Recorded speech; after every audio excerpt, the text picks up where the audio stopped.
Saan ka na naman galing? Diyan lang po sa Tibagan. Langya kang bata ka. Anong oras na? Alas 4 po ng umaga. Loko to ah. Parang tuwang-tuwa ka pa. Halika nga dito. Aray ko po. Tama na po, Itay. Tama na po.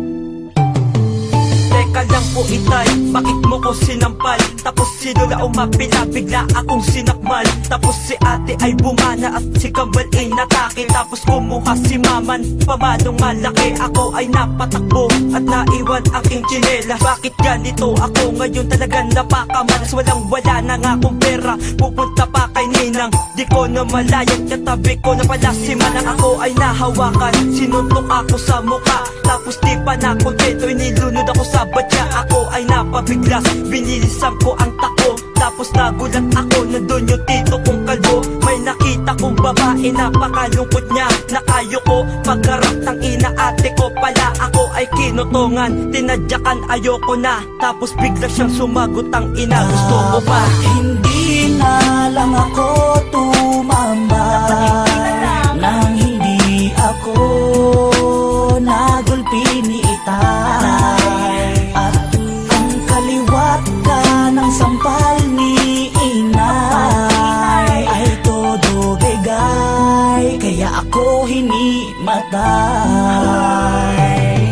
Pag uwi ko sa aming bahay, nakatimbre na kay nanay na umiinom kami habang kami ay nakatambay. Sabay sa aking kama mga suntok ni Itay habang 10 oras ng gabi sumisigaw pa ng aray. Sanay, di ko na lamang ginawa ang mga yon. Sa pag-aaral ko na lamang sana nga itinuon. Nang di nagkaganon tila sumabog ang mayon. Ang intensyon ko lamang sana'y magpasikat lang doon sa tambayan kung saan maraming magandang babae. Pag uwi naman sa bahay si ina biglang atake na may hawak na pamalo na sinlapad ng pampadel. Ang katwiran ko agad galing lang po ko ng pork barrel. Napahasel na sabit pa nga ako ng mga tambay sabay kaway sa akin habang hawak aking waway. At ito ang sasapitin pag tumambay sa gabi, mas pipiliin mo na lamang manahimik sa tabi. Hindi na lang ako tumambay nang hindi ako nagulpi ni Itay. At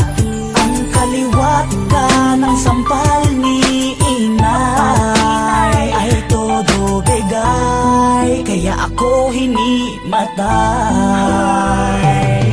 Isang gabi ako'y ginabi mula sa tambayan ng tropa. Di ko na malayan, ako'y tinamaan ng walis, silaki ng nara. Ako'y biglang bigla sa lahat ng aking mga nakita. Tatay ko pala tumatakbo, umaarangkada. Ako'y biglang binanatan, binitin pati warik. Ako'y kanyang sinakalang dila ko'y lumalawit. Nang ako ay nakatakasabay takbo, kumakaripas. Ngunit sa harapan ng nanay ko ako'y biglang hinampa. Ang maso, saktong-sakto, sa pool talaga ako. Ang laki ng bukol ko, kinapa ko sa noo. Aking bigas, teka po inay, bakit po Itay? Bakit nyo ko ginaganito, unti-unting pinapatay? Ngunit ang sagot nila'y isang suntok, isang tadyak. Nang ako ay tinamaan, ako ay lumagapak. Ayoko nang tumambay sa tambayan ng hating gabi, nang hindi na ako mabugbog ng parents ko muli. Hindi na lang ako tumambay nang hindi ako nagulpi ni Itay. At ang kaliwat ka ng sampal ni Inay ay todo bigay, kaya ako hinimatay. Nung nawala na aking tama at ako'y umuwi sa bahay, bigla lang sumambulit sa malambot na tinapay at kinuha ko. At bigla akong umalis at hindi ko na malayan yung pala ay napanis. At ako'y nabadrip at bigla lang ng bugbog. At nakita ko na kapatid at bigla akong kinuyog. Sapak sa muka at tayak sa may likod. Nang hindi ko na makaya, ako'y napaluhod. At pagkatapos nun, ako nagkaroon ng bingot. At ako'y nalulumbay at umuwi ako sa bahay. At nakita ko ni Erbat at saka ni nanay. Bigla akong sinapal, nasa na daw ang tinapay. At sinabi ko, kinuha na ng kapitbahay. Hindi pa rin naniwala at ako'y biglang kinatay. Sa sobrang sakit, daig ko pa ang nabitay. Aray, nabitay, aray. Dapat hindi na lang ako tumambay nang hindi ako